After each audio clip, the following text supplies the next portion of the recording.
Bonjour tout le monde, ici Dr Paul, Bureau de santé de l'Est de l'Ontario, avec une autre mise à jour du COVID. On va commencer comme d'habitude avec des statistiques locales. Comme on voit à travers l'Ontario, on commence à voir des cas augmenter, les signes, les indicateurs commencent à augmenter. Là, on est rendu à 8 hospitalisations, donc 5 sont hospitalisés. Si on voit ici le graphique, vous voyez, on était à zéro et peine quelques cas. Là, on a augmenté. Donc, c'est une chose à suivre. Il faut dire aussi qu'on voit la même chose à travers l'Ontario. Au niveau le pourcentage de positivité, encore, on voit une augmentation. On était plus bas la semaine passée. Là, ici, ça commence à plafonner, mais ça augmente un petit peu, mais pas aux façons qu'on voit à travers le reste d'Ontario. Au niveau des éclosions, ça aussi, ça augmente. On est rendu maintenant à 8 éclosions. Donc, on voit qu'on avait diminué un peu, là, on stabilise à 8, mais c'est une chose à suivre aussi. Puis, comme vous allez voir tantôt, on voit la même chose à travers l'Ontario aussi. On va parler des vaccins tantôt. On a bonne nouvelle, on n'a aucun décès à ajouter, mais on voit le trajet, on voit que les cas commencent. Donc, on commence une autre vague. Je ne pense pas que ça va être une vague assez haut qu'on a eu les vagues précédentes, mais c'est une chose à suivre et on a des choses à faire aussi. Donc, je vais partager maintenant mon écran juste pour être sûr ici, au niveau des statistiques provinciales. Ici, on voit au niveau des cas positivité, flambée, hospitalisation et soins intensifs sont tous augmentés depuis quelques semaines. Mais au niveau des décès, on n'a eu aucun changement. Donc, ça, c'est des bonnes choses, malgré qu'on a des cas, les autres indicateurs sont augmentés. Les décès sont pas augmentés. Donc, ça, c'est une bonne nouvelle. Si on voit à travers l'international, on voit que dans les pays comme Australie, France, Israël, Allemagne, Italie, Espagne, etc., on voit une augmentation des cas importante. Nous, on a des cas qui augmentent, mais semaine par semaine, ce n'est pas une hausse augmentation qu'on voit restant du monde. Et ça aussi, ça c'est dû aux sous-souches d'Omicron, le BA5. Si on voit au niveau local, au niveau des cas, on constate aussi que la plupart des bureaux de santé ont eu des augmentations dans des cas, mais pas beaucoup. C'est quasiment plate ici. Nous aussi, on est là, mais c'est pas une grosse augmentation, mais quand même, semaine par semaine, ça augmente. Et ici, on voit au niveau des cas, là, on est rendu à 31 cas par semaine par 100 000 personnes. C'était plus bas la semaine passée. Donc, et puis ça, on voit ça à travers l'Ontario. Au niveau de l'eau usée, on commence à... C'est stable, mais on voit une petite augmentation à Cornwall. Et si on regarde à l'échelle provinciale, on voit qu'avec Ontario, l'eau usée, le COVID commence à augmenter, mais pas de façon directe comme ça. Ça, c'est plus plate ici, l'Est aussi, et la plupart d'Ontario, ce soit se plafonner ou c'est une lente augmentation, lente pente, si vous voulez, à travers l'Ontario. Au niveau de pourcentage de positivité, comme nous, on voit ça commence à augmenter, mais nous, on est plus bas que la moyenne. Donc, ça, c'est des bonnes nouvelles pour nous. Et puis, on remarque ici que si on regarde à Ottawa, on voit qu'à Ottawa, le taux a augmenté beaucoup. C'est quasiment, là, c'est presque 18-19 %. Nous, on est parmi les plus bas.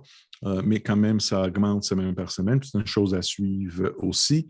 Il faut noter aussi qu'au niveau des vaccins, on a toujours la protection contre les cas vous voyez le rouge, c'est les cas, c'est l'incidence par 100 000 personnes de soit les cas positifs du COVID, hospitalisation, admission aux soins intensifs et décès. Et vous voyez le rouge, c'est les personnes qui ne sont pas vaccinées complètement sont beaucoup plus sujets à être admis à l'hôpital, aux soins intensifs et de mourir à cause de COVID. Donc, c'est très important de continuer avec nos vaccins.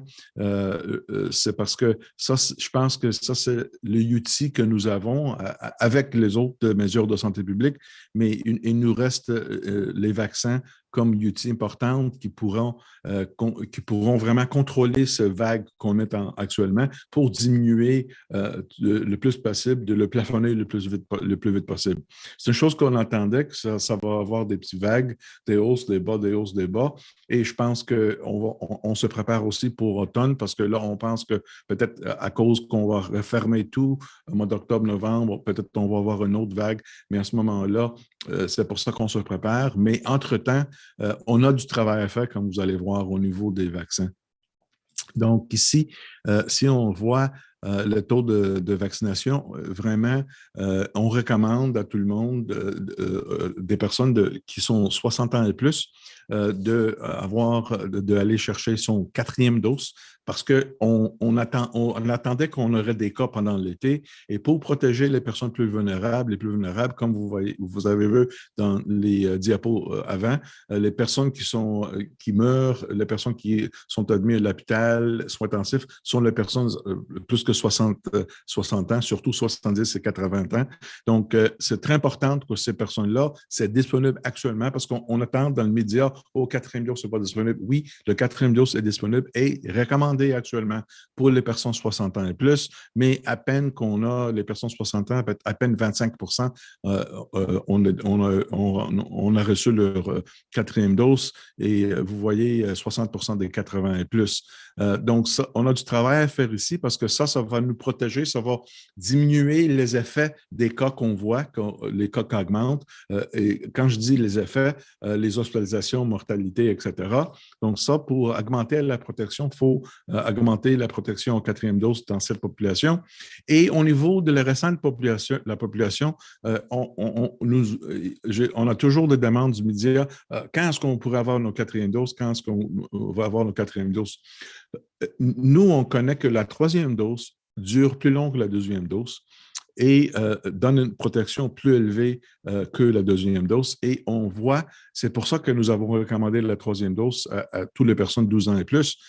Mais à peine que vous voyez ici les 50 à 59, à peine 59 ont reçu la 3e dose. À la population en général, on est rendu à peu près à 53 de toute la population qui est éligible, qui a reçu la 3e dose. Donc, on a du travail à faire parce que quasiment la moitié de la population n'ont pas reçu la 3e dose encore. Et c'est la population qui commence à avoir des cas parce que la 2e dose commence à diminuer vis-à-vis de l'efficacité. Et on a besoin d'augmenter l'immunité et la durée d'immunité avec la 3e dose chez cette population. Et ça, c'est la population qui a les cas, qu'on voit des cas, on voit les flambées, on voit des personnes qui ne pourraient pas aller travailler parce qu'ils attrapent le COVID, parce que la 2e dose n'est pas suffisante actuellement. On a besoin de la 3e dose. Donc, c'est très important de toutes les personnes 12 ans et plus, entre 12 et 60, d'aller faire leur vaccin, le 3e dose. Il faut dire aussi qu'on ne parle plus de oui, j'ai reçu, je suis complètement vacciné. Non, là, qu'est-ce qu'on dit maintenant? C'est que je suis à jour avec mes vaccins du COVID. Donc, comme exemple, les personnes 60 ans et plus sont considérées à jour après avoir reçu 4 doses du COVID vaccin. Les personnes entre 12 ans et 60 ans sont considérées à date avec leur vaccin de COVID si on reçu 3 doses. Donc, on a du travail à faire parce que et ça va être, je pense, l'idée de le faire, de se faire vacciner, aller faire votre 3e dose avant qu'on demande la 4e dose parce que vous voyez, la plupart des personnes en bas de 40 ans n'ont pas reçu la 3e dose. Et ça, c'est la population qui qui attrape le virus et puis peut le propager. L'autre protection qu'on voit avec la troisième dose, c'est que si une personne qui a reçu la troisième dose et attrape le COVID, cette personne va être légèrement malade, pas trop malade, ne va pas aller à l'hôpital, mais très importante que cette personne va être beaucoup moins contagieuse de transmettre le virus à autre personne si elle a reçu la troisième dose. Aussi, au niveau de maladies, on parle long haul COVID, le COVID à long terme qu'on appelle, le plus qu'on est vacciné, le moins qu'on a de chance d'avoir le COVID chronique, si vous voulez. Donc, on a de bonnes raisons à aller se faire vacciner. Parce que ça, c'est les outils que nous avons. Donc, qu'est-ce qu'on attend pour les prochaines 6-8 semaines d'ici septembre?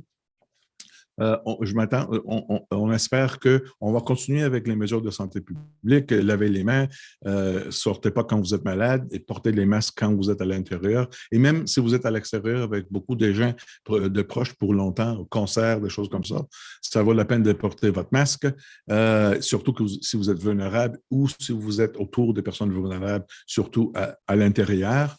On s'attend d'avoir des vagues, des hausses, des bas jusqu'au fin d'été et en automne, on se prépare pour d'autres vagues parce que là, on va commencer à rentrer à la maison, plus d'activités à l'intérieur, etc. Donc, qu'est-ce qu'on fait? On attend aussi un autre vaccin qui va contenir l'Omicron, qui va donner la protection contre l'Omicron, et probablement en mois d'octobre. Mais je pense que pour le moment, et on va avoir des nouvelles bientôt pour ça. On attend aussi les vaccins pour les jeunes enfants, 6 mois à 4 ans. Donc, ça c'est une autre chose que peut-être va être annoncée dans quelques semaines. Mais importante aussi de se faire vacciner maintenant parce que déjà, il y a des personnes qui sont éligibles, qui ne sont pas encore vaccinées, troisième, quatrième dose. Et je comprends bien qu'on est tout fatigué, je comprends. Mais si on veut, de façon collective, diminuer l'impact du vague actuel que nous avons, il faut vraiment non seulement maintenir les précautions de santé publique, mais aussi de se faire vacciner. Si vous êtes dû pour votre troisième dose, allez vous faire vacciner. Si vous êtes éligible et dû pour votre quatrième dose, allez vous faire vacciner. Ça, dans la collectivité, va nous aider à plafonner la courbe et avoir des petites vagues, des hausses, des bas, sans beaucoup de complications, sans beaucoup d'hospitalisation et bien sûr sans beaucoup de mortalité. Donc, encore une fois, je vous remercie et à la prochaine.